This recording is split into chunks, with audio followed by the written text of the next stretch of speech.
ஓம் ஸ்ரீ கிருஷ்ணாய பரமாத்மனே நமஹ. ஸ்ரீமத் பாகவத ரகசியம் 11வது ஸ்கந்தம், பகுதி 8. இனி பிங்களை என்ற வேசியின் சுவாரஸ்யமான கதையை கூறுகிறேன்.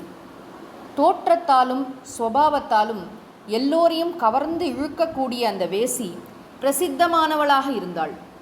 எத்தனையோ காமுகர்கள் அவளிடம் வருவதுண்டு.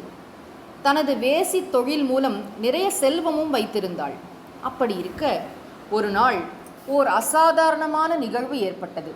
மாலை வேளையில் வழக்கம் போல் தன் அலுவல்களை முடித்த பின் கவர்ச்சியாக ஆடை ஆபரணங்களை அணிந்து காமுகர்களை எதிர்பார்த்து இருந்தாள். வெகு நேரமாகியும் அன்று யாருமே வரவில்லை. யாராவது வருகிறார்களா என்று வெளியில் வந்து பார்ப்பதும் பின்பு உள்ளே சென்று அமர்வதுமாக இரவு வெகு நேரம் பலருக்காகவும் காத்து காத்து எவரும் வராததால் பொறுமை இழந்தாள். அன்று தான் எதிர்பார்த்த தனவந்தர்கள் வராததால் தனக்கு ஏற்பட்ட பண நஷ்டத்தை பற்றி சிந்தித்து முன்போலவே உள்ளும் புறமும் வேதனையோடு அலைந்து கொண்டு இரவு முழுவதும் உறங்காமலேயே நேரத்தை கழித்தாள். பொழுது புலர்ந்ததும் பூர்வ ஜென்மத்தில் செய்த புண்ணியத்தின் பயனாக அவளுக்கு விவேகம் உண்டாயிற்று. தன்னுள்ளேயே ஒளிர்ந்து கொண்டிருக்கும் ஈஸ்வரனை மறந்து வெறுக்கத்தக்கவற்றை உள்ளடக்கி கொண்டிருக்கும் இந்த சரீரம் சுகத்தை தரக்கூடிய கருவி என தவறாக புரிந்து கொண்டு இத்தனை காலத்தை வீணாக்கி எண்ணற்ற துன்பங்களை சம்பாதித்து கொண்டு துயரத்தை அனுபவித்து கொண்டிருந்தேனே. என்னை போன்ற முட்டாள் இந்த விதேக ராஜ்யத்தில் எவரும் இருக்கவே முடியாது என்று உண்மையை நன்றாக புரிந்து கொண்டாள். வைராக்கியத்தோடு எல்லாவற்றையும் துறந்து சந்நியாசம் மேற்கொண்டு பரமகதியை அடைந்தாள். இவ்வாறு அனைத்தையும் துறந்தபோது அவள் கூறிய சொற்கள் ஆசையே பரம துக்கம், நைராஷ்யமே அதாவது வைராக்கியமே பரமசுகம் என்பதாகும். அதனால் ஏதேனும் ஒன்றில் சிறிது ஆசை ஏற்பட்டாலும் அது அதிகமான துக்கத்தை தரும் என்பதை நான் பிங்களையிடமிருந்து கற்றேன். உருவத்தால் சிட்டுக்குருவி மிகவும் சிறியது. மிகச் சிறிய அளவு உணவு பதார்த்தத்தையே உண்டாலே அதன் வயிறு நிறைந்துவிடும். அப்படியுள்ள சிட்டுக்குருவிக்கு ஒரு நாள் மாமிச துண்டு ஒன்று கிடைத்தது. அதை தின்று தீர்க்கவே அதற்கு பல நாட்கள் தேவைப்படும். பல நாட்களுக்குள்ள ஆகாரம் கிடைத்து விட்டது என்று அந்த குருவி அதை எடுத்துக்கொண்டு தன் கூட்டிற்கு பறந்து சென்றது. இதை கண்ட வேறு சில பறவைகள் அந்த மாமிச துண்டை அபகரிக்கும் நோக்கில் சிட்டுக்குருவியை துரத்தின. அந்த சாதுவான பக்ஷி தன்னை காத்து கொள்ள மிகவும் பாடுபட்டு அங்கும் இங்கும் பறந்து பார்த்தும் பயனில்லை. பறந்து பறந்து ஓய்ந்த நிலையில் அதன் அலகில் இருந்த மாமிச துண்டு கீழே விழவும் மற்ற பட்சிகள் குருவியை துரத்துவதை விட்டு அந்த மாமிச துண்டை எடுத்துக்கொண்டு போய்விட்டன. அத்துடன் சிட்டுக்குருவியின் தொந்தரவும் நீங்கியது. மற்றவர்கள் விரும்பும் பொருளை கையில் வைத்திருந்தால் எப்போதும் ஆபத்து தொடர்ந்து கொண்டே இருக்கும் என்பதை இந்த சிட்டுக்குருவி மூலம் தெரிந்து கொண்டேன். இந்த உலகத்தில் எந்தவிதமான கவலையும் இன்றி எப்போதும் ஆனந்தமாக இருப்பவர்கள் 2 பேர் மட்டுமே. ஒன்று சிறு குழந்தை, மற்றொன்று பூரண ஞானத்துடன் இருக்கும் மகாத்மா. இருவருக்கும் எதை பற்றியும் யாதொரு கவலையும் இல்லை. அதனால் அவர்களிடம் ஆனந்தம் பொங்கி வழியும். மனதில் எந்த கவலையும் இல்லாத போது எப்பொழுதும் ஆனந்தமாக இருக்கலாம் என்பதை குழந்தையிடமிருந்து அறிந்து கொண்டேன். எப்பொழுதும் மற்றொருவருடன் சேர்ந்து இருந்தால் அது ஒரு யதிக்கு உபத்திரவத்தையே தரும். இதை நான் ஒரு கன்னிகையின் கை வளையலிலிருந்து கற்றேன். 2 பேர் சேர்ந்தால் எப்போதும் எதை பற்றியாவது பேசிக்கொண்டே இருப்பார்கள். 2க்கு மேல் ஆட்கள் சேர்ந்தால் அவர்களுக்குள் சண்டையும் ஏற்படும். அதனால் ஒரு யதி தனியாகவே சஞ்சரிக்க வேண்டும். ஒரு சமயம் ஒரு வீட்டில் தாய் தந்தையர் தங்களது மகளை மட்டும் வீட்டில் தனியாக விட்டுவிட்டு வெளியே சென்றனர். அந்த சமயத்தில் சில பந்துக்கள் வந்து சேர கன்னிகை அவர்களை வீட்டின் முன்புறம் உட்கார வைத்துவிட்டு உள்ளே சென்று நெல் இடிக்க தொடங்கினாள். அப்போது அவள் கை வளையல்கள் குலுங்கி ஓசை எழுப்பத் தொடங்கின. இது வந்துள்ள உறவினர்களுக்கு கேட்டுவிடுமே என்று வெட்கப்பட்டு கொண்டு ஓசை எழுப்பாமல் இருக்கும் வண்ணம் கை வளையல்களை ஒவ்வொன்றாக கழற்றினாள். கையில் ஒரே ஒரு வளையல் மட்டுமே இருந்தபோது சப்தம் நின்று போனது.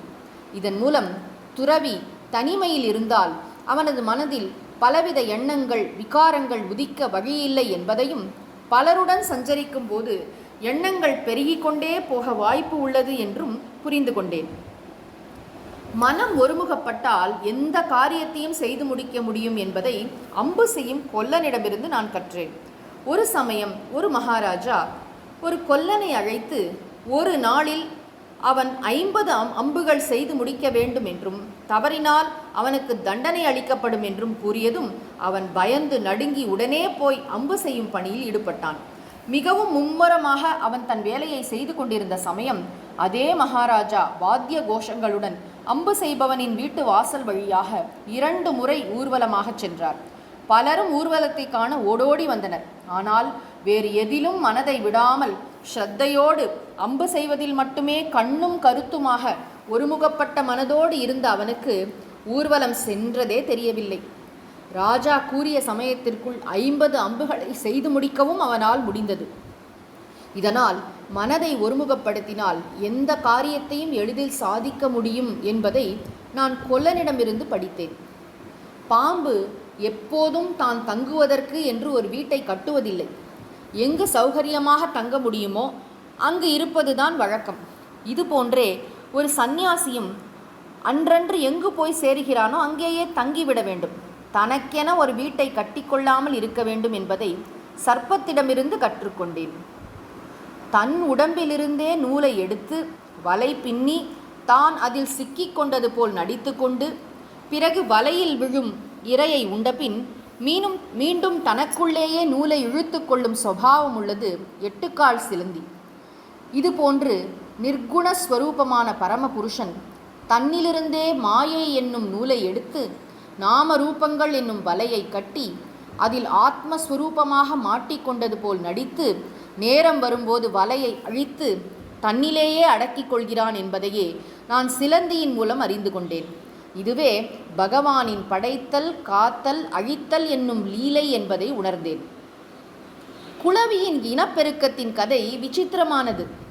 களிமண்ணால் கூடு கட்டி அதில் நுழைவதற்காக ஒரு துவாரம் வைத்து ஒரு வகையான புழுவை பிடித்து கூட்டினுள்ளே வைத்து நுழைவு துவாரத்தில் தான் அமர்ந்து கொள்ளும். முன்னே அமர்ந்து கொள்வதோடு இடையிடையே அந்த புழுவை கொட்டவும் செய்யும். புழுவோ குளவியை கண்டால் பயந்து நடுங்கும். அது தன்னை பிடித்து கொண்டு விட்டால் என்ன செய்வது என்ற பிராண பயத்தில் குளவியை யமன் என்றே கண்டு பயத்தால் துடித்து நெளியும். தன் முன்னே அமர்ந்திருக்கும் குளவியை நேரிட்டு பார்க்கக்கூட தைரியமில்லாமல் கண்ணை மூடிக்கொண்டு சுருண்டு கூட்டினுள் கிடந்து எப்படியோ காலத்தை கழிக்கும். புழுவின் மனதிலோ குளவியின் உருவமல்லாது வேறு எந்த சிந்தனையும் இருக்காது. மரண பயத்திற்கு காரணமான அந்த உருவத்தை மறக்க முடியாமல் ஒருமுகப்பட்ட மனதோடு குளவியை நினைத்து கொண்டே இருக்கும். அதன் விளைவாக சில நாட்கள் கழிந்த பின் மனோபாவத்தை ஒட்டி புழுவின் சரீரம் போய் குளவியின் உருவாக மாறிவிடும். முழுமையான ஒருமுகப்பட்ட பாவனையால் தான் அவ்வாறு நடக்கிறது. குளவியின் இனப்பெருக்கம் இவ்வாறு தான் நடக்கிறது. இதிலிருந்து பாவனையின் மூலம் உருவத்தில் கூட மாற்றம் உண்டாகும் என்பதையும் நாம ரூபங்களுக்கு ஆதாரமாக இருப்பது பாவனை என்பதையும் நான் அறிந்து கொண்டேன். ஒருமுகப்பட்ட தியானத்தினால் ஒரு ஜீவன் தன்னுடைய ஜீவத்துவத்தை, அதாவது தான் இந்த மனித சரீரம் அல்ல என்பதை உணர்ந்து ஜீவத்துவத்தை விட்டு ஈஸ்வரனாகவே மாற முடியும் என்பதை நான் குளவியிடமிருந்து படித்தேன். இதுவரை 24 குருமார்களிடமிருந்து நான் கற்றவற்றை ஒவ்வொன்றாக எடுத்து கூறிவிட்டேன். இனி என்னுடைய இந்த ஷரீரத்தையும் குரு என்று தான் கூற வேண்டும். ஏனென்றால் தேகத்திலிருந்தும் நான் சிலவற்றை படித்திருக்கிறேன். அதையும் கூறுகிறேன்.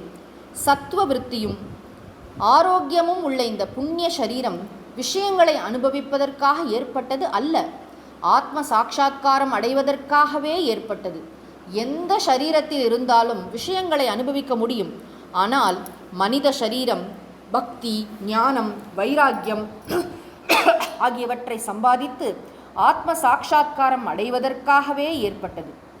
ஆகவே அதை அதற்கு மட்டுமே உபயோகிக்க வேண்டும்.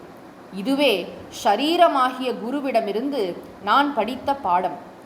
ஒரு குருவிடம் கற்றதனால் மட்டுமே ஒருவருக்கு பூரண ஞானம் வந்துவிடும் என்று கூறுவதற்கில்லை. அதனால் நான் அநேக குருமார்களை ஏற்றுக்கொண்டேன். அவர்களிடமிருந்து நான் கற்ற பாடங்களை மற்றவர்களும் படிக்க முடியும்.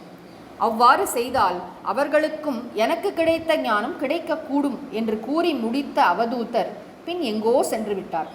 யது மகாராஜா இந்த ஞானத்தை பெற்று முக்தியடைந்தார். ஹே உத்தவா, இந்த இதிகாசத்திலிருந்து ஒருவருக்கு குரு அவரே என்பதை புரிந்து கொண்டாயல்லவா? ஓம் ஸ்ரீ கிருஷ்ணாய பரமாத்மனே நமஹ.